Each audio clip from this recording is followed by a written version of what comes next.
demorar en absolutamente todo lo que tenía que hacer después. No pasa nada. Nosotros también tuvimos problemas con el tema de las cuentas, ¿viste? Y nos tuvimos que conectar por medio de esta cuenta. Bueno, es como muy normal, igualmente, más allá de que Internet tiene sus falencias en Argentina y los que cualquiera que vive en un paraíso socialista sabe cuando se declara de interés público un determinado servicio, las consecuencias que esto trae. Sí, Más exactamente, allá de eso, exactamente. Instagram de por sí ya está teniendo un problema con una actualización con el software, así que eso es común y normal que suceda. Sí, la verdad que sí. Pero eso que decías vos de los paraísos socialistas es muy cierto. Es decir, cuando no hay un mérito en la mejora de un servicio, no se mejora un servicio, es muy simple. Si Exactamente. no, si un mejor servicio no te da una mayor ganancia, no mejoras el servicio. Es tan simple como eso. Pero Exactamente, en bueno, ese punto quizás sería más interesante que mucho lo que nos están viendo, se tomaran quizás la molestia algún fin de semana y que está muy bueno ver películas, está muy bueno salir con los amigos, pero también estaría bueno en algún momento leer lo que es la acción humana, donde vamos a entender que la economía en efecto es una acción humana más, con todas estas implicancias. Yo no acoto solamente las relaciones humanas a las relaciones materiales, pero ahí se entiende por qué si no hay claro. un estímulo externo y se intenta coaccionar al ser humano para que preste un determinado servicio, la realidad es que lo termina prestando mal o lo deja de prestar porque no hay ningún interés en mantener dicha actividad. Así que Exactamente. lean un poco a Mises que siempre es útil y siempre es oportuno. Es que por eso siempre nosotros decimos que el liberalismo es el único sistema económico y social que promueve bienes de mejor calidad a menor precio. Es decir, por una regulación de la oferta-demanda también, que toma sus acciones dentro del marco económico y el marco social, que genera una necesaria mejora en la calidad del producto para una mayor venta y una mayor ganancia. Pero si vos te matás laburando y bajás el costo del producto para bajar el precio finalmente y para vender un mayor servicio o un mejor producto final y vos te terminas sacando el 50% en impuestos o el 21% en IVA, se te van las ganas, no tenés el mismo incentivo. Es muy directa la relación, muy directa.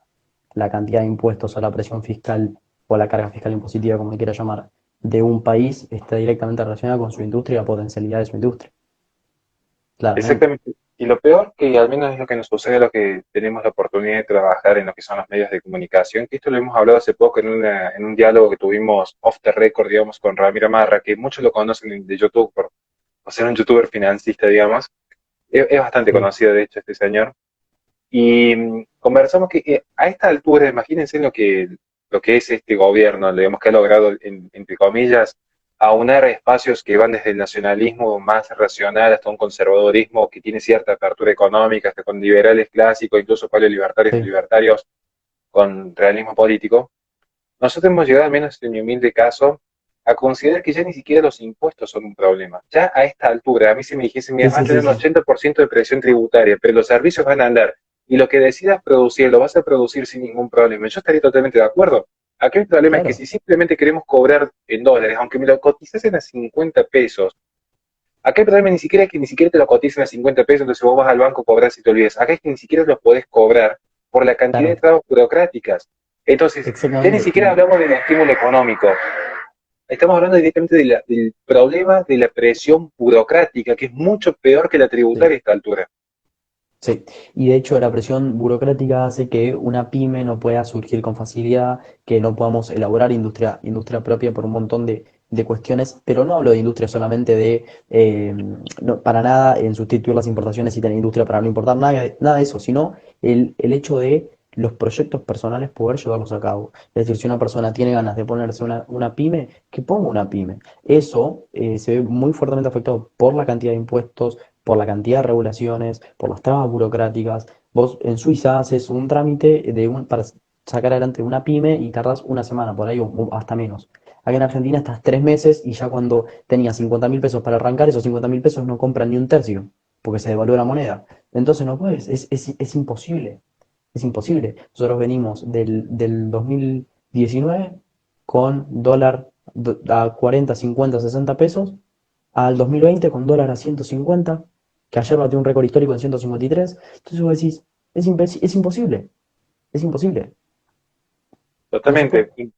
Ahí, mientras tanto, le quería mandar un saludo enorme a mi amigo Santiago Alarcón, que de hecho estuve viendo hoy mientras tomaba unos mates con mi hija. Estaba viendo un debate muy interesante que tuvo con un español, así que le mando un saludo enorme al espacio Rincón Apologético.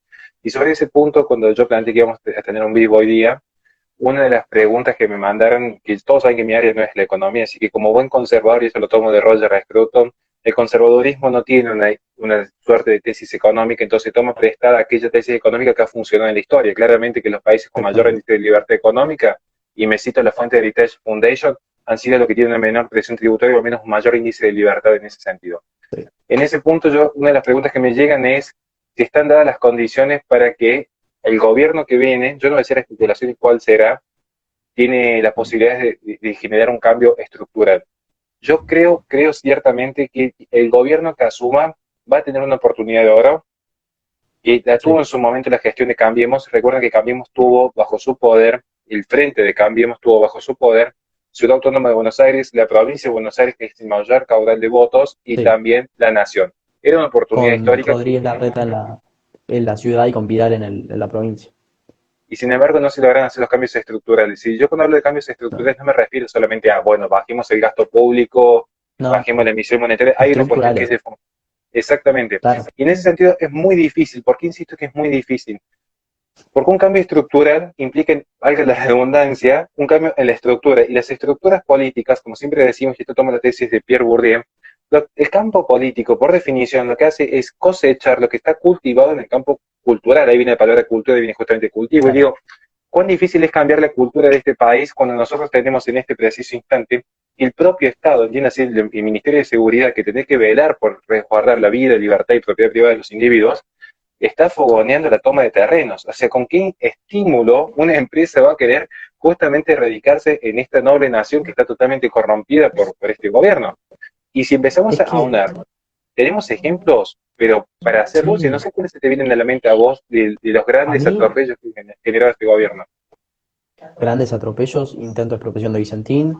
Después, otra cosa que si bien no fue un gran atropello de gobierno, al menos de forma directa, creo que sí de forma indirecta, el hecho de que el Globo se fue del país por un montón de políticas en torno a la pandemia que derivaron en una baja en la actividad económica, una caída del PBI del 20% aproximadamente, y eso derivó en que el Globo se fuera para invertir en África. El comunicado del Globo cuando se va del país dice eh, para invertir en África. Se van del país para invertir en África. Y si vos decís, pero ¿preferís vivir en África o vivir en Argentina? Y África tiene mejores indicadores económicos que Argentina. Argentina es segunda en miseria económica después de Venezuela, está cuarto en sueldo más bajo en dólares después de Venezuela, Cuba y Haití. Entonces sí, está mucho mejor África que nosotros. Estamos terceros en el ranking mundial de inflación después de Venezuela y Cuba, creo que era. O sea, sí, África está mejor que nosotros económicamente, literalmente. Y eso habla de que de un país como Argentina, que tiene suelo, que tiene fertilidad en el suelo, que tiene grandes extensiones de tierra, que tenía empresas que en 1895 era primer mundo, a hoy ser peores que África. Y estar dentro de los 5 peores países del mundo y hasta los primeros dos. Vos sabés que en Y ese eso es, punto, que es muy interesante lo que planteas, y desde ya hago extensiva a todos ustedes la invitación a mi humilde programa para cuando quieran participar. La semana que viene ya tenemos abierta la agenda nuevamente, así que estamos a las 22 horas. Si quieren participar, los invitamos. Hace un tiempo nosotros, al menos mi humilde equipo de trabajo, nos embarcamos en una tarea titánica, porque en este país, con el ego tan alto que tienen los argentinos por definición, fue una tarea titánica, que es intentar unir en gran medida la palabra derecha. Yo sé que algunos no se van a sentir cómodos, entonces dijimos, bueno, simplemente el antiprogresismo englobado a grandes rasgos, y tratar de buscar puntos de acuerdo, de unión entre conservadores, liberales, nacionalistas, decir, bueno, muchachos, a ver, las discusiones intelectuales de café son hermosísimas, a mí me encanta darlas, pero me encanta darlas en un ámbito académico, porque la realidad política nos están llevando puesto, y acá sí, tampoco hay que caer en esa grieta de creer que la alternativa a la socialdemocracia de Fernández se va te a ser la congeló el audio. socialdemocracia de Macri, digamos. Claro, Digo esto porque si hay algunos que tienen con cierta simpatía con el nacionalismo, y con los cuales yo tengo un gran afecto, todos saben que colabora con un veterano de guerra, así que el patriotismo está presente, claro. no hay mejor soberanía nacional que tener una buena política fiscal y monetaria, porque eso te impide, por definición, tener que acudir a fondos internacionales. Entonces, empezar a eliminar la deuda, el principal camino es regular las balanzas comerciales y evitar la emisión monetaria que se Es que justifica por un gasto excesivo dentro del Estado. Es que yo me tomé algo que dijiste vos de que cultura viene justamente de cultivar y que el gobierno cosecha, digamos, lo que el pueblo argentino tiene por cultura, ¿sí? Pero también yo creo que el gobierno argentino, en cierta forma, como todo gobierno, tiene poder dentro de la manipulación del Estado, que hace uso el gobierno de turno, de poder, digamos, manipular de alguna forma cómo sigue, digamos, la cultura argentina. Y vos tenés, por ejemplo, en Argentina, que en plena crisis sanitaria y económica, tenés que se hizo una inversión de 3,4 puntos del PBI en materia de género y se hizo una inversión de 0,47 en ciencia, 0,43 en salud y 0,5 o 1,5 en educación. Entonces yo digo, estamos errando en algo groseramente. Hay un subsidio que estaba leyendo acá, un subsidio de 101.250 pesos a gente de la comunidad LGBTI, que digo, no hay nada más misógino que darte un subsidio por pertenecer. Es como que a mí vengan y me digas, sos hetero, te voy a pagar. No quiero que me pagues, soy hetero porque soy hetero, no para que me pagues. O sea, no hay nada más misógino que eso cuando se caracteriza por ser un gobierno inclusivo. Y creo que en esos puntos hay una doble vara de gobierno muy grande. O también en el ámbito cultural con el diputado Meri, fue clarísimo. Eso fue clarísimo. Vos en tu trabajo llegas a hacer eso, te echan, pero al segundo. No te dejan ni respirar, que ya estabas con las pies en la calle. Y a Mary tuvo que pasó, creo que pasaron 1 o 2 horas, o un poco más, para que después se trate que se iba posiblemente a sancionarlo y después por presión social terminó renunciando. O sea, tuvo un quilombo que no te tiene que dar la cara. En el momento mismo que sale tenés que renunciar. Y eso Hay, creo que es hay en ese clarísimo. punto, antes que se nos pase, que has tocado un tema que me parece que es como el ejemplo paradigmático de lo que es el kirchnerismo como una suerte de asociación ilícita. No una suerte, es una asociación ilícita, y a mí no me tiene en Sí, decirlo. Dos cuestiones. En primer lugar, si alguno de los chicos que trabaja conmigo me llega a caer a la radio con una lata de cerveza y ya lo saben, no entran. O sea, no es que no entran, es claro. decir, no entran más. No sé, porque a No, la no, radio se va a trabajar y cuando nosotros tenemos un canal de YouTube y tenemos las redes y la fundación, se va a trabajar. O sea, no importa si tienes un problema familiar o no, lo resolves con tu familia o te pedís el día, pero si estás en el trabajo es para trabajar y hacer eso. Imagínense en esta gente exactamente. que en todo caso lo que ha hecho Ameri es demostrar lo que hace el kirchnerismo día a día con el pueblo argentino, que es básicamente cogérselo. Perdón la expresión, pero Sí. es la realidad de lo que hace este gobierno. Sí, te escuché en un programa de radio que habías hecho un comentario bastante similar. Sí, Pero es que es la esencia. Pero sobre ese sí, punto, respecto a lo que es el tema que tocaste trascendental, el presupuesto. Yo no sé mucho claro, de economía, todos saben mi ignorancia en esta cuestión, así que yo de lo que no sé no voy a opinar, pero ciertamente yo lo que induzco como un simple ciudadano que paga sus impuestos y que tiene que trabajar de sol a sol, es que este Estado, este gobierno, pero también hablo de este Estado, porque yo soy bastante crítico del Estado en sí, ¿no? Porque el totalmente. problema hay que empezar a discutir algunas cuestiones de fondo también, ¿no? Este Sí, Estado lo que te quiere no es educado, te quiere adoctrinado, basta ver simplemente cuánto dinero se está aplicando en políticas transversales hasta para sacar un carnet de conducir el estado el que se mete en tu cama. Muchas veces dicen son los conservadores los que se meten en tu cama. De hecho, no hay nada más privatista que un conservador que quiere que nadie se meta con sus hijos, que nadie se meta con su familia. Yo lo que más deseo es que nadie se meta dentro de las 4 paredes de mi hogar y no entre nadie. Eso es lo más privatista que hay. Lo que hace el Estado es, a través de estas políticas transversales, hasta para sacar un carnet de conducir, tener que sí, tener ciertos lineamientos políticos. Imagínense si le dijesen que vos para poder sacar un carnet de conducir, tuvieses que ser católico. Hasta yo siendo católico me pondría en ese sentido. claro, Pues son cuestiones exactamente. totalmente separadas en ese punto. Sí, sí, y después un punto que quería tocar antes de meternos más a la cuestión de fondo ya del Estado, del gobierno, de la doble moral del gobierno, que se oculta tras una suerte de justicia social. Que digo, vos fíjate esto, 2 puntos principalmente. El primero es, viste que se están otorgando muchísimos subsidios y planes sociales, como este subsidio que te decía de los 101.000 pesos, o como los planes sociales que se le va a entregar a la gente que no cobra el IFE, 3.000 pesos, que son algo de 350.000 personas, una cosa así, que digo, al contrario de ayudarlo, lo estás empeorando. Primero, por 2 cosas. Primero, por los fondos de donde sale el sustento de ese subsidio, ¿sí? Porque si otorgas un derecho, alguien lo tiene que pagar. Los impuestos no aumentaron, no pedimos más deuda, no tomamos deuda, entonces la última que queda para financiarlo es emisión monetaria. Si vos financias eso con emisión monetaria, eso genera inflación. Si vos tenés inflación, la inflación le pega 20 veces más al que menos tiene. Es decir, a la persona que le estás otorgando el plan social le está pegando 20 veces más la inflación, estás haciendo que la inflación incremente y que tenga un menor poder adquisitivo todavía. Es decir, no está siendo justo, al contrario, está siendo injusto. Punto uno. Y punto dos, después leía lo de las tomas de tierra en Guernica. Ya que Axel Kicillof planteó, viste, con el movimiento Evita y demás, el hecho de que se haga ¿cómo se llama esto? Un fideicomiso, ¿sí? Un fideicomiso, que básicamente un fideicomiso es comprar o adquirir un bien, una propiedad, lo que fuere, y después negociarlo, ¿sí?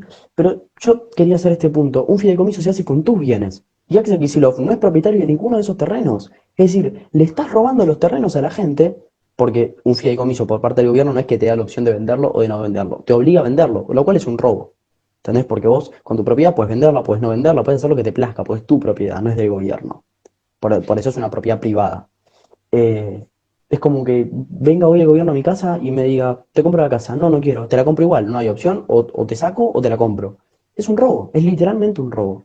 Y después para dárselo en cómodas cuotas a la gente que está usurpando en Guernica, que está usurpando, que está rompiendo, que justo íbamos a hacer, estamos elaborando un proyecto de ley acerca de esto del desalojo que no se puede hacer para que se pueda hacer, que está rompiendo el hecho de esta ley de que no se puede desalojar a alguien que está usurpando la propiedad, alrededor de 16 artículos y dos artículos de la Constitución Nacional. Eso es clarísimo. Eso es un avance sobre no solamente las libertades individuales y las libertades colectivas, sino contra los intereses de la propia nación. Ciertamente Está que son, yendo, está son yendo contra el artículo de la patria. 17, contra el 17, el artículo 17 de la Constitución Nacional, que plantea la propiedad privada, y está yendo, por ejemplo, con el intento de expropiación de Vicentín, o con esto que te digo que es un robo que estás pasando por encima del sistema judicial, contra el artículo 1, que plantea que Argentina es una república, y que es, como tal república tiene hecha la división de los tres poderes independientes en ejecutivo, legislativo y judicial. Eso es clarísimo, en la República Federal Argentina. Eso es clarísimo. Y estás violando el artículo número 1, o sea, la base de la Carta Magna Argentina. Entonces, en ese No, sentido, no hay nada más claro. sobre ese sentido que incluso te lo podemos vincular con, ahora voy a hacer, porque voy a hacer esta asociación con lo que es Ameri. Sí, Van a ver que está todo vinculado. Pero yo en ese sentido, antes de continuar, porque sé que luego este video lo van a ver en alguno de nuestros canales de YouTube, si no es en el mío, se ven en la Resistencia, agradeciendo sí. enormemente justamente a la Juventud Libertaria que nos permite este espacio. Mucha gente se ha sentido como diciendo no es lo que esperaba. Y yo en ese sentido digo, ¿qué esperaban de un Claro, gobierno que ante la primera investigación literalmente se cargó a un fiscal de la nación? sí, sí. Es como que la gente se sorprende, es como el chico obnubilado que vuelve con la exnovia pensando que todo va a ser distinto. Entonces lo que sucede es que Justamente. quizás el argentino está con ciertas líneas un poco alienado de lo que es la propia realidad política. En algún momento el argentino tendría que darse cuenta que no hay nada más idiota, perdón la expresión nuevamente, que seguir insistiendo con un modelo que ha fracasado vez tras vez. Una simple acotación. Bueno, de hecho, Respecto a... Sí, En Argentina fracasó desde que se eligió a Perón el 4 de julio de 1946 hasta hoy. Estamos en decadencia económica. En el año 2011 dejamos de crecer económicamente. En el año 2015-2016 tuvimos una sola medida liberal que fue el levantar el cepo, que después Macri lo volvió a endurecer, tomó deuda, que deuda nos destruyó. Y también quería separar de que siempre se dice, sos libertario, sos macrista, nada que ver, todo lo contrario. Todo lo contrario, un liberal nunca tomaría deuda porque estás condicionando al proyecto de vida del prójimo digamos, en generaciones futuras. Un liberal nunca endurecería el cepo porque el cepo es claramente una restricción a las libertades individuales con tu propiedad privada. Es decir, yo con mi dinero, que es propiedad privada, porque yo no puedo gastar lo que me plazca. Entonces, digo, quería hacer esta diferenciación. Y también decir, Argentina yo creo que tiene una desilusión política general. Creo que el argentino está generalmente desilusionado con la política. Que somos muy pocos los que no estamos. Yo, por ejemplo, no estoy desilusionado con la política porque si no, no estaría en un partido político, ¿no? Claramente. Es decir, creo que hay una salida que para mí es la salida liberal o libertaria, este, pero hay muchos, o la gran mayoría de la población argentina está desilusionada con la política. Porque se encuentra con que tuvo una crisis en 2001-2002, después en el 2011 dejó de crecer de nuevo, después ahora se viene otra crisis, tenemos una deuda impagable, y etcétera, etcétera, etcétera. Entonces, es como que el argentino nunca puede cantar victoria. siempre que está a punto de levantar la cabeza, viene un mazazo de arriba. Y yo creo que eso en parte está generado por la corporación política que no renuncia nunca a sus facultades extraordinarias, ¿no? Por ejemplo, Alberto Fernández nos dice a todos que tenemos que ser solidarios, pero él no se bajó el sueldo a él, ni a los jueces, ni a los diputados. Entonces digo, un diputado que cobra 160.000 pesos y aparece chupándole una teta en el medio de una sesión, eso, que son 160.000 pesos, que no lo paga un privado, lo pagas vos con tus impuestos y lo pago yo con mis impuestos. Lo pagas con la polenta del IVA de la polenta de la persona que se está muriendo de hambre de la 1.1114. Y eso es Té- clarísimo. Técnicamente son 250.000 de base. O sea Bueno, que sí, es bastante obsceno, no es, solamente el acto que hicieron, pero y lo que cobran ya es bastante obsceno. sí, Yo sí. yo concuerdo con vos en cuanto a que hay una suerte de desilusión hacia la casta política. Yo sigo insistiendo que es posible un armado sobre puntos claves a futuro. Sí, sí, Tengo esperanza, de hecho todos saben que yo soy uno de los miembros de la mesa fundadora del NOS acá en Córdoba y estamos en diálogo constante con Spachesi, que es el presidente del Partido Libertario de Córdoba. De hecho ya hemos tenido proyectos de alianza como tal sucede en Río Cuarto, o sea que el camino es posible porque es sí. más lo que nos une que los que nos desunen. Y en ese punto, retomando justamente ese punto de América, yo creo que ha sido como paradigmático para ejemplificar, no solamente como bien has dicho vos, gente que ha utilizado los recursos del Estado de manera obscena, literalmente de manera obscena, sino que muestra también que yo creo firmemente, ya que quizás me sale un poco del sector más conservador, el sector más patriota, yo creo firmemente en la justicia social, pero quizás por una cuestión discursiva uno adaptaría ciertos términos, pero porque Bueno, uno conoce de historia. De hecho, todos saben que yo reivindico la Edad Media, de ahí que vienen un tanto epítetos en mi contra, normalmente, y son muy divertidos algunos, por cierto. Pero si uno ve cómo funcionaba la Edad Media, vamos a tomar el caso de las cofradías o las hermandades, que son instituciones propias de la Iglesia Católica, son instituciones privadas, bajo el principio de subsidiariedad, no era la corona, y no era de forma coercitiva, de claro, hecho, eran grandes terratenientes que a través de los contratos de vasallaje devolvían sí, parte de esos tributos en forma libre a quienes escribían por ahí. Por eso tenían un sistema de cuidado y protección a la viuda, a los que estaban heridos de guerra o a los huérfanos. O sea, sí, muchas instituciones del derecho occidental surgen justamente en esta cristiandad medieval. Y en ese punto era tan libre que incluso si los contratos de vasallaje, que no son como los impuestos donde uno está obligado a tributar donde nació y a vivir, exactamente. los contratos de vasallaje había una gran huella migratoria porque donde había una situación de abuso, automáticamente los campesinos se iban a aquel señor feudal que les ofrecía mejores sistemas de vida. De hecho, en la Edad Exactamente, Media ni pero siquiera se eso, hablaba de derechos, se hablaba de libertades y los exacto, sistemas de poder y contrapoder eran siempre externos, que esto creo que fue la mayor crisis que genera Maquiavelo, que es como el padre intelectual de esta suerte de Estado moderno, abstracto, que es donde surge el absolutismo, surge en el siglo XVI, en plena ilustración. Por eso que hay que replantearse algunas cuestiones. Bien, usted el caso ahora, bien, tomemos el caso de Ameri. Pero yo lo quería vincular también con el caso de Yarvide, porque vamos a ver que tanto el poder legislativo como el ejecutivo como el judicial están bastante vinculados, de hecho. Están bastante exacto, vinculados. Miren, uno cuando veía el sistema medieval, el rey tenía un gran control de su actividad por parte de la iglesia. La iglesia estaba muy controlada por el sistema feudal. El sistema feudal tenía los límites en los contratos de vasallaje. Y los contratos de vasallaje solo tenían límites con los gremios, que eran distintos a los que claro, se conocen como gremios. Ahora bien, claro. pensemos en dos casos paradigmáticos, Ollarvide y Ameri. De hecho, han usufructuado maliciosamente los bienes del Estado y han salido muy bien parados porque han renunciado. Yo Sí. particularmente, hay dos actos que yo no hubiese permitido si eventualmente el día de mañana, por desgracia de muchos, me tocara ocupar una banca de diputados. Primero, yo no me dejaría poner un presente como se le dejaran poner los diputados de Cambiemos. O sea, si yo estoy presente, si soy Casper, o sea, barato no le sale al presidente de la Cámara de hacerme eso, de ponerme un presente cuando estoy ahí. Barato no le No, sale. Y segundo, yo no hubiese aceptado nunca la renuncia de América. Yo no hubiese aceptado nunca la renuncia de América. ¿Por qué? no Porque hay que dejarlo. renuncian y en 24 horas ya puede volverse a postular cualquier cargo político sin ningún Claro, inconveniente. Es más, ¿saben lo que les sirvió al kirchnerismo lo de América y renuncia? Que ellos dicen, miren, nosotros tuvimos un error, lo hicimos tenemos cargo, conciencia, renunciamos, claro. miren ustedes con lo de Burrich que no hicieron lo mismo, o sea, hasta les sirve políticamente decir, miren qué magnánimo que Sí. soy, como todos mis errores. A esta gente hay que Bueno, decir, vos no te vas a ningún lado, a vos se te expulsa y se te expulsa para que no puedas gozar luego exactamente, de las prerrogativas previsionales que le dan. Lo mismo que sucede con los Yarvide.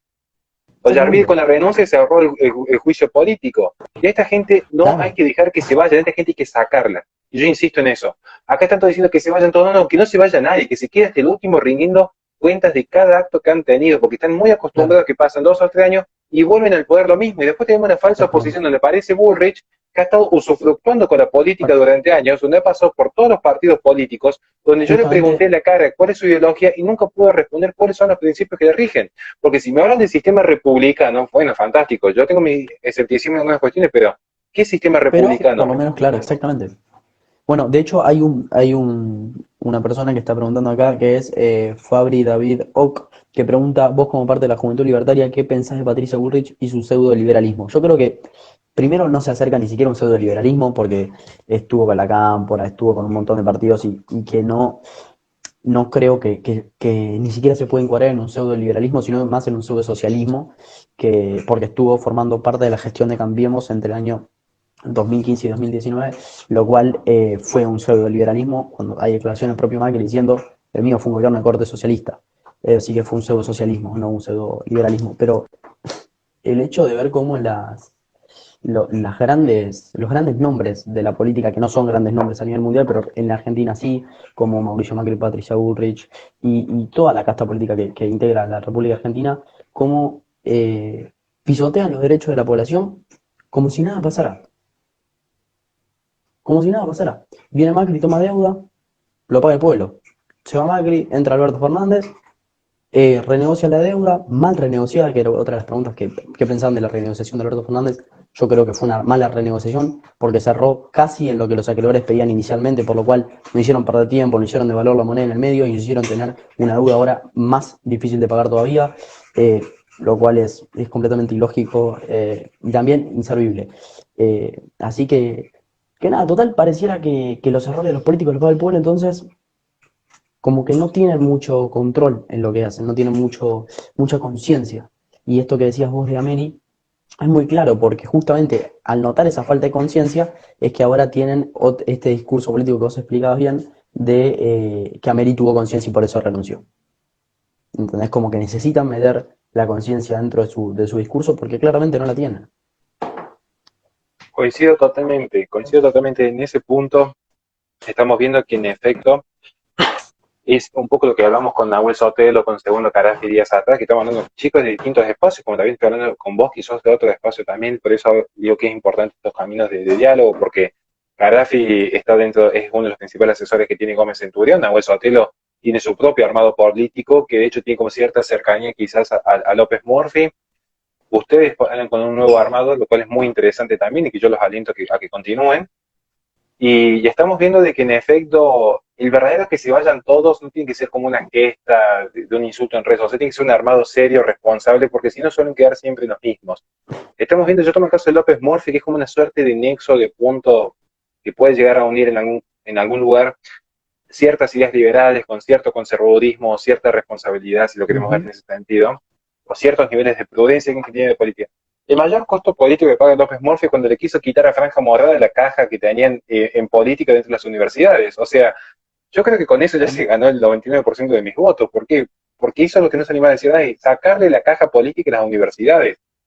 Y Ah, lejos de estar utilizando recursos del pobre padre de familia que trabaja solo a sol para pagar la leche de sus hijos, tiene que pagarle justamente a esta gente que ha hecho de un centro de estudio de ideas universales, ahí viene universidad, un centro de adoctrinamiento donde ya salen como una suerte de mini carrera política. Si andaste más o menos bien en política en la carrera universitaria, entonces te es como asegurar un cargo como concejal y una vez que estás enquistado en el Estado, no se van más. Y uno los ve la trayectoria política que tienen todos. Por eso insisto esto, cuidado con los procesos políticos ocasionales. Yo creo firmemente, y acá está mi suerte de romanticismo propio y descendiente de los italianos, como buen romántico que soy, yo creo en los procesos virtuosos, porque los procesos ocasionales, y así como la evidencia demuestra por qué el socialismo no funciona, también la evidencia demuestra por qué los procesos ocasionales no funcionan. Tomamos un ejemplo exactamente. paradigmático, Luis Juez, un personaje que con el que se vayan todos del 2001, primero que no se fue nadie lejos, que se vayan todos, entraron todos, porque cuando entra Luis Sí, Juez a la municipalidad, metió una planta permanente de empleados municipales que al día de hoy el presupuesto de Córdoba, de la municipalidad, más del 82% se va en el suelo de los municipales, donde si uno quiere hacer un sí. pequeño recorte, aún con un gobierno peronista como el que tiene actualmente el municipio de Córdoba, tiene un problema que queman la ciudad en 24 horas porque no están dispuestos a ceder ninguna de sus prerrogativas privilegiadas. Entonces, el que se Otro, vayan todos muchas veces se transforma en un que vengan todos. ¿Y qué hizo Luis Juez? Después que estuvo en el municipio de Córdoba, lo posicionó políticamente a Giacomini, que termina siendo un lacayo del kirchnerismo. luego terminó siendo parte del gobierno de Cambiemos, terminó como embajador, luego como diputado, luego como senador. O sea, no le quedó ningún cargo político sin ejercer. Y era el que se vayan todos, el que se vayan todos, pero ocupó todos los lugares luego. Exactamente. Claro, Entonces, sí, sí, ¿por sí. qué sucede esto? Por los procesos ocasionales, porque la persona con miedo, y lo que hacemos boxeo lo sabemos, la persona con miedo tira manotazos de ahogado constantemente. Y hay que evitar que la política caiga en estos manotazos de ahogado. ¿Qué es lo que sucede con la grieta? ¿Quiénes se beneficia con la grieta? Los que utilizan los votos del miedo. Que si no nos Exactamente. vamos a Venezuela, nos salvamos de la República y en definitiva, quizás con mejores modelos, quizás con cierto sistema institucional, porque hay que ser responsable, decir, bueno, es verdad que institucionalmente tuve ciertas cuestiones que hizo bien el gobierno, al menos que estamos en el Sí, periodismo, sí. lo sabemos. En época del kirchnerismo había ciertas cosas que literalmente te cerraban los medios. En la Sí, época del PRO, sí, en todo sí. caso, te llamaban para decirte, che, mira, esto no fue tan así, y te querían dar su versión. Pero había cierto nivel de respeto en cuanto a que te Sí. permitían decir lo que. Eso hay que rescatar lo que es cierto, pero no hay que caer tampoco en esta polarización, no hay que caer en el miedo, Me, que si no estoy con uno me voy con otro. Seamos me responsables y quedé, construyamos espacios virtuosos. exacto, yo me quedé con algo que nombraste, un país que mencionaste hace relativamente poco, Venezuela. Y creo que esta pregunta que hizo Marce Sorio 2 nos va a servir mucho para abordar ese tema, o al menos en términos estructurales, en la ideología que tiene Venezuela y la ideología que está adoptando hoy por hoy la República Argentina, que dice, Marce Sorio 2 dice, ¿qué opinan de todo lo que dice el Papa Francisco? Más allá, digo, yo creo que esto hay que verlo y hay que analizarlo más allá de toda la cuestión de creencia religiosa. Creo que un mandatario tan importante como es el Papa Francisco salga a decir que la meritocracia no sirve en términos generales, con, con tanta evidencia empírica de que la meritocracia efectivamente sirve y hace al pobre menos pobre y al rico más rico y hace que las personas que sufren pobreza, por ejemplo en Suiza, vivan 20 veces mejor que las personas de clase alta de Venezuela. Digo, es una relación muy, muy directa y creo que no pasa solamente por la cuestión estructural de la meritocracia, sino también pasa por la cuestión pragmática, que al fin y al cabo es lo que importa, al menos para mí. Es decir, si la cuestión estructural no parece tan buena, pero la cuestión pragmática es lo mejor que hay, yo me quedo con la cuestión pragmática, es decir, no prefiero algo pragmático no tan bueno a algo utópico que sea espectacular, pero que nunca se llegue. Es decir, si no es la meritocracia, es 96% pobres en Venezuela. No, totalmente, totalmente en ese punto coincido de que hay que ver siempre los principios y las formas prácticas. Digamos, que un poco lo que hablé con Vanessa Vallejo tiempo atrás, respecto a lo que es el Papa Francisco, yo por una cuestión de respeto y por mi propio credo, yo me reservo ciertas opiniones para evitar alguna disquisición o que se puedan malinterpretar. Siempre insisto Exactamente. en una sola cuestión. La única vez creo que va a ser unas pocas veces que voy a opinar del Papa Francisco, van a tener como esta oportunidad acá, que yo creo que es el primer mandatario de un Estado soberano que es el Vaticano, en primer lugar. En segundo lugar, yo creo que se ha sobredimensionado por el hecho de ser argentino, porque de hecho es como figura y líder religioso de una religión en términos globales. Entonces, quizás tenemos que estar más preocupados por lo que está sucediendo acá en Argentina o países vecinos como Brasil, Bolivia, Chile. Entiendo que tiene una figura de peso que les puedo asegurar que tiene más peso en la opinión o en una etapa diario de repente de La Nación, Infobae, Clarín, en algunas ideas, y lo que pueda decir un papa que luego se desvirtúa por completo, conceptos que son teológicos, también insisto en eso. Hay que saber entender lo que es un concepto teológico de un concepto político. Hay como ciertas tentaciones de querer mostrar si la religión es de derecha o la religión es de izquierda, y la religión es religión, digamos, y tanto que averigamos por esta suerte de Estado y religión Claro. asuntos separados, bueno, seamos coherentes y dejemos que la opinión Es religiosa que, quede. es que justamente yo creo que, mm, que si bien el Papa, y esto yo por ahí tengo más libertad porque no estoy tan delimitado por mi creencia religiosa, ¿no? En este punto, y creo que el Papa es algo contradictorio, en un aspecto que dice que la meritocracia no sirve, pero lo dice de un edificio que está lleno de oro y plata, y que nunca le falta un plato de comida. Entonces, es como que venga Ricardo Ford y te diga, no, hay que acumular riquezas. Es algo un tanto contradictorio, al menos en este punto, ¿no? Que más allá de la opinión religiosa. Pero quería ir una pregunta que hizo Malte GN, que dice, ¿qué opinan de Karl Marx? Y esto te dejo a vos, así das la primera respuesta. Todo ¿Qué opina de tuyo. Karl Marx? Yo creo que de Karl Marx hay muchas opiniones. Vamos por parte. Que es simplemente se responde un teoría, como hablábamos con Vanessa Vallejo un día que tuvimos que dar una charla para España, que importan los principios. Luego podremos ver, el nominalismo viene un plano segundo, tercero, importa el principio rector.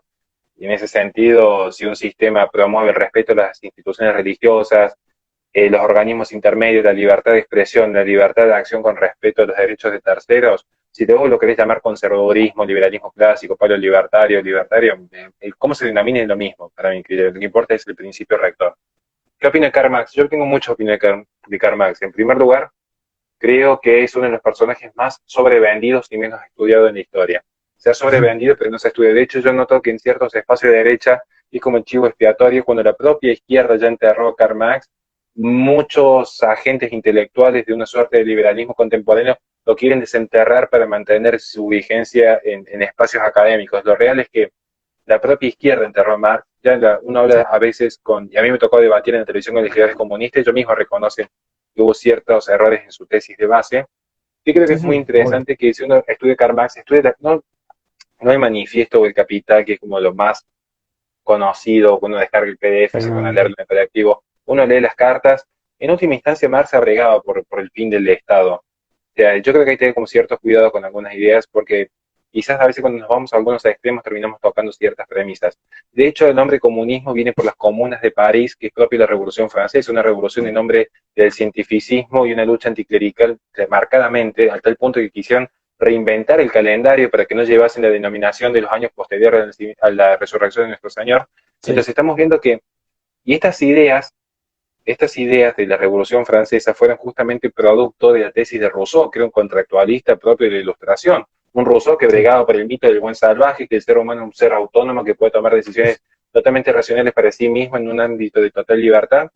Y sí. ciertamente hay que separar como una suerte de puntos en común, también puntos de desencuentro entre ciertas visiones conservadoras que son más empíricas y menos racionalistas, o alguna suerte de protoliberalismo, vamos a hablar en términos más Claro. académicos, para no confundir o que no haya disquisiciones, que pueden creer que el ser humano nace en un estado perfecto de total libertad. De hecho, tomo el ejemplo puntual, mi hija nació dentro de un seno familiar. Habrá familias más funcionales, como la familia Ingalls, un producto de la ficción de hecho, y habrá familias más disfuncionales al punto que a mí me toca ayudar a niñas de 8 años abandonadas. Entonces, Exactamente. pero ciertamente que nacen de la unión de dos personas, cual ya implica una micro sociedad.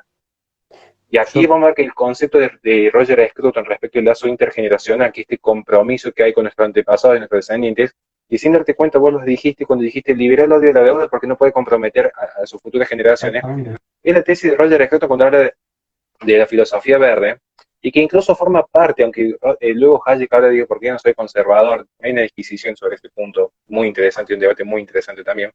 Pero en efecto, el orden espontáneo también es parte de esta tradición, parte de este producto de las relaciones que son empíricas, no son producto de una mente centralizada y racionalista como Marx, o como lo pudo ser Stalin, o como lo pudo ser Hitler, o como lo pudo ser Margaret Sanger, que decían desde la simple construcción teórica rediseñar una sociedad Es en que desmedro de las propias costumbres de su comunidad. Es que vos, por ejemplo, te encontrás, primero doy mi opinión de Karl Marx y después voy a este punto, pero el punto que quería plantear es, vos te encontrás una gran contradicción dentro del propio socialismo y dentro del propio comunismo, por ejemplo, por ejemplo, ¿no? Te encontrás con Benito Mussolini. Benito Mussolini decía, nada, todo dentro del Estado, nada fuera del Estado, ¿sí? Eso, si bien en primera instancia puede ser tomado como socialista, está muy lejos de el ideal de Karl Marx, que era la abolición del Estado y de un Estado de trabajadores. Entonces, digo, es altamente contradictorio dentro del propio movimiento. Punto uno. Y punto dos, de que creo que Karl Marx hoy por hoy abrazaría al liberalismo. Y esto lo exponía muy bien Axel Kaiser. Pero por un punto espectacular que es, Marx decía en el manifiesto, lloverán a chorros llenos los manantiales de riqueza colectiva. ¿A qué sistema logra acercarse más a eso? ¿El liberalismo o el comunismo? Claramente el liberalismo. Es decir, pero Marx lo que tiene es un edificio teórico que está fundado en la economía clásica con la teoría del valor trabajo, eh, que está mal, de base está mal, porque si estuviera bien se hubiera dado lo que él también predecía, que es, digamos, el derrocamiento por sí solo del sistema liberal, es decir, la crisis del sistema liberal, ya que él no habla de capitalismo, sino de capital, pero no nunca de capitalismo. El capitalismo se acuña años más tarde. Pero ¿qué pasa? Vos te encontrás en este punto, con que eso no pasó, al contrario, nunca se trabajó menos que hoy. De hecho, hoy se trabaja menos incluso que la Europa del siglo XV pre-revolución industrial. Entonces vos desde ese punto de partida te encontrás con que Marx no llegó a su ideal, sino que llegó a todo lo contrario de lo que él quería con su teoría. Y hoy por hoy los movimientos que apoyan a Marx apoyan todo lo contrario de lo que Marx apoyaría. Y esto del tamaño del Estado, la abolición del Estado y demás, me lleva a la pregunta que hizo profe-Borneo, que Te dice, mando un Milei, saludo al ser, enorme. que dice, Milei, al ser anarcocapitalista, ¿no existe una utopía también? Que yo digo, en realidad sí, pero no. Yo, en mi opinión personal, porque él siempre dice que él es filosóficamente anarcocapitalista, pero como sabe que hoy por hoy eso no se puede dar así, que es un minarquista. Creo que ahí es cuando entra en juego la cuestión pragmática de, bueno, hoy por hoy no se puede ser anarcocapitalista porque hoy por hoy es irreal.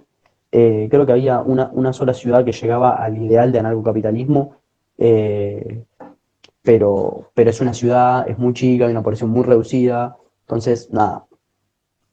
Bueno, también eh, tenemos el ejemplo del lejano oeste, que fue una de las sociedades más ANCAPs que han existido en la historia, si vamos al caso.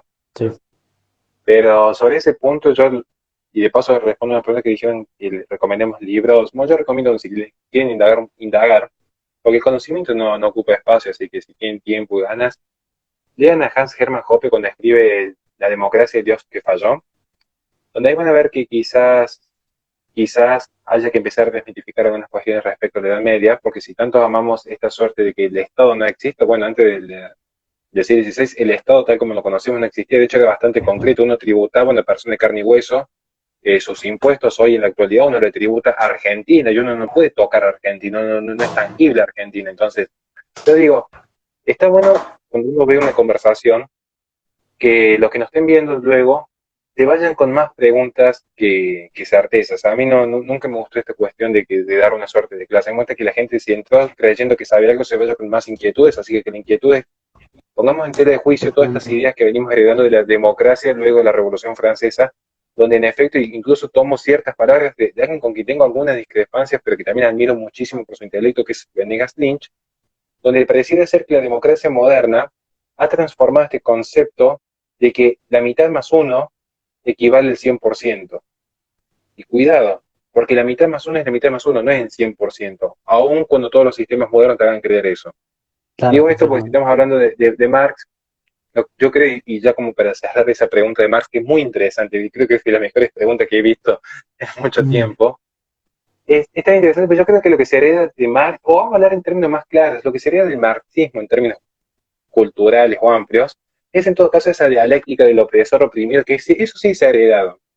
Quizás no su sistema económico. De hecho, vemos que el progresismo, yo siempre aclaro, las ideas del progreso indefinido, o progresismo para algunos, que en esencia no es más que la profundización del humanismo, que en esencia no es más que la profundización de este racionalismo, que pasó de un pienso, por lo tanto existo, a un siento, por lo tanto existo, que es la suerte de la posmodernidad. Uno cuando ve el progresismo que está totalmente arraigado en estas corrientes posmodernas, lo que se toma esta suerte del opresor oprimido se mantiene dialécticamente en todos los estratos. A tal punto, y esto sería una suerte de autocrítica también, ¿por qué no? Que estas políticas identitarias, a partir del sentimiento, están incluso arraigadas en algunos espacios de la derecha. Porque muchos cuando hablamos de la dialéctica opresor-oprimido, hemos visto las contradicciones culturales de Occidente, cuando surge el feminismo. El feminismo, yo no creo en esa suerte de feminismo liberal. Todos saben que es un error anacrónico porque las primeras, entre comillas, feministas no existieron como tales. De hecho, la palabra feminismo surge luego de la revolución sexual. Entonces ya hay un error anacrónico si alguien habla de feminismo liberal. Pero en todo caso sé que lo hacen para vender ciertas ideas. Pero son políticas identitarias, pero a partir del discurso, del lenguaje propio de las segundas corrientes postestructuralistas. Todo se construye a partir del lenguaje. Entonces, de repente, el feminismo está más preocupado de que un hombre gane un concurso de belleza en España que ayudar a una mujer en situación de embarazo vulnerable. Pero también una suerte de derecha, entiéndase, los discursos de Donald Trump, para tomar un ejemplo paradigmático, también son identitarios.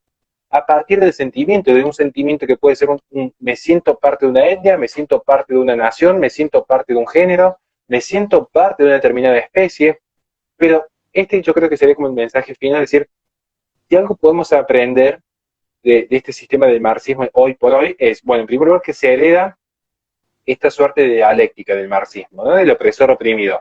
Y que esta dialéctica, tomando premisas de Carl Schmitt y luego de Chantal Mouffe, van a construir nuevas identidades. Identidades que están totalmente articuladas, Sí, como lo plantea Antonio Negri, en el decir de un nuevo sujeto, articuladas entre sí. Entonces, si la izquierda posmoderna ha logrado articular sus discursos para afianzarse y luego tener estos lazos interseccionales que pueden ir desde el indigenismo al ecologismo al feminismo, yo creo que sería una oportunidad, porque como todos saben, de las peores crisis, las mejores oportunidades, para que la derecha, en términos generales, logre también articular discursos de unión sí, que vayan entre ciertos espacios nacionalistas, ciertos espacios conservadores y ciertos espacios liberales, sabiendo que hay exactamente. millones de diferencias entre unos y los otros, que no hay que ceder, porque no hay que ceder en los principios, porque eso nos caracteriza por ser personas íntegras en nuestras convicciones, pero entendiéndolo como bien lo dijo Milley en su momento, y tener la oportunidad de conversar con él y aprender muchísimo, quien admiro enormemente, hay Sí, que ser sí, obvio, inteligente. exactamente. Hay que ser inteligente. Y para ser inteligente hay que ser realista. Y hay que ver cuál es el realismo político que hoy tenemos. Exactamente, hay que ser pragmático. Y con esto me quería meter en otra cosa de que te quería yo hacer como pregunta, si crees que el gobierno actual usó a la pandemia, al coronavirus, como un mecanismo de control sistemático. Sí y no. Primero, yo creo que lo usó la pandemia más que todo para justificar su propio fracaso económico. Le sirvió Sí, como eso chivo seguro. expiatorio de que demostró que era un gobierno totalmente improvisado y sirvió como la excusa perfecta para el colapso que se viene. Que de hecho hay experiencias como la de Brasil, Estados Unidos donde demuestran que a pesar de la pandemia han logrado resurgir en sus economías. Entonces, no es excusa, no hay que dejárselas pasar y permitir que justamente esta pandemia que nos han mantenido encerrados, algunos, yo he seguido saliendo como si nada, nunca me importó nada lo que haga este gobierno, pero no hay que dejárselas pasar porque se han demostrado experiencias que economías mucho más libres como la de Brasil, que han apostado al capitalismo, o Estados Unidos, han logrado reflotar a pesar de la crisis sanitaria al respecto. ¿Por qué digo que sí y no? Porque no creo que sea un problema de este gobierno. Yo creo que hay una cuestión de geopolítica ya a nivel global que sí se ha visto favorecido, que sí han utilizado esta pandemia. No voy a caer en tesis de conspiración si fue real o no fue real la creación del virus. Que el virus existe, existe, eso es real. Digamos, ahora, Sí, que hay una cuestión sistemática de control a nivel global también es real. Porque nunca van a ver que ni en mi libro ni en ninguna de mis conferencias yo vaya a decir algo que no esté totalmente corroborado por fuentes oficiales. Las fuentes oficiales han demostrado desde los sistemas de control poblacional que ya se venían gestando de la conferencia de Bucarest, gestada por la propia ONU, hasta que está demostrado los vínculos que había entre el presidente y la Organización Mundial de la Salud con China. Y la exacto. responsabilidad internacional de China también está demostrada, y esto lo he hablado con un montón Sí, de juristas que están colaborando con la fundación y que estamos preparando un ciclo de conferencias para las semanas que vienen. Entonces, que hay responsabilidad internacional, la hay. Y que ha sido un plan sistemático de control, esto ya se viene gestando en la posmodernidad, donde se ha atomizado el individuo a ser una mera unidad de consumo y producción a un sistema global, porque una suerte global no es más que una suerte de que salió una suerte de comunismo internacional, que es fue el que gran proyecto de la Internacional Socialista históricamente. Todas las naciones aunadas bajo un mismo proyecto geopolítico y económico que permite mantener todas las bases culturales, sociales y políticas y económicas bajo un mismo destino. Y me es remito a que hoy por que hoy viven de la misma forma en Chile, en Uruguay, en Brasil, en Sudáfrica, en Inglaterra y en Japón, todos bajo el mismo régimen. sí. Es que de hecho, si vos te pones a ver los datos de la enfermedad, tenés 35,9 millones de casos y 1,05 millones de muertes. Si vos a esto le sacás la tasa de mortalidad en porcentaje, te da 2,92. Es decir, de cada 100 personas, menos de 3 se mueren, cuando en realidad por día, solamente por enfermedades cardiovasculares, tenés 150.000 muertes. Es decir, esto te da un número que vos decís, por ejemplo, en un mes, por enfermedades cardiovasculares se mueren muchas más personas que por coronavirus. Ahora, yo digo, entonces, ¿por qué se le dio tanto peso al coronavirus? Claramente porque afecta a los sistemas de salud. Sí, eso es verdad, afecta a los sistemas de salud, pero hay sistemas de salud que se lograron mantener sólidos y esos sistemas de salud que se lograron mantener sólidos o los países donde menos contagio hubo fueron países como Suiza, Finlandia, Noruega, países de mucho frío, que muchas veces se habló de que el frío favorecía el contagio de coronavirus, países fríos, a comparación, por ejemplo, de Argentina o de Buenos Aires o de Misiones o demás, o de Chaco, por ejemplo, o de Perú, o que son países que tienen, o sectores del país que tienen una alta tasa de infectividad, que no pasa por ahí, pasa por las medidas que se tomen en torno a la enfermedad y por la eficacia que tenga un gobierno en torno a sus decisiones, más que nada. Y nada, yo creo que sí, que se utilizó como mecanismo de justificación y en cierto modo de control. Y después quería nombrar a una persona que hizo una pregunta acá que dice, no se olviden del llamado a Soros, de Soros a AF, que creo que esto es claro, Totalmente. clarísimo, y y te doy la palabra para que explayes tu punto. No, mi punto es Nos yo, quedan de dos hecho, minutos. rapidísimo, van a ver que yo siempre he sido muy crítico de todo lo que se suele hablar del globalismo. Van a ver que no me gusta dar nombres, porque no quiero caer en esa suerte de estos chicos que están con el gorro de aluminio en la cabeza y creyendo que todo es una conspiración. Yo creo que en suerte de orden espontáneo. Creo que mucha gente que escribe por ahí creen que están haciendo el bien sin darse cuenta que están haciendo un mal terrible. Creo que cuando hablamos de globalismo nos referimos a incluso proyectos culturales que trascienden a las personas. Creo que Soros es una persona que existe de carne y hueso, alguien real que está haciendo un daño terrible porque sus financiamientos están totalmente comprobados y corroborados. Pero hay un proyecto de fondo que es mucho más profundo, que es la cultura del globalismo, que ha sido producto de la posmodernidad y la profundización de un humanismo racionalista. Entonces, por eso digo que hay que repasar ciertos conceptos, porque si no nos quedamos en el agente y no en las ideas que hay de fondo. Entonces, yo siempre insisto, tengamos cuidado con ciertos agentes, pero ataquemos las ideas de fondo que son mucho más graves, que son las que perduran. Porque las ideas son las inmortales, no las personas. Exactamente. Así que bueno, nada, uso estos 30 segundos que nos quedan para despedirte, decirte que fue un gustazo haber hecho esta charla con vos y nada, muchísimas gracias por la charla. Muchísimas gracias y cuando quieran nos sumamos a algún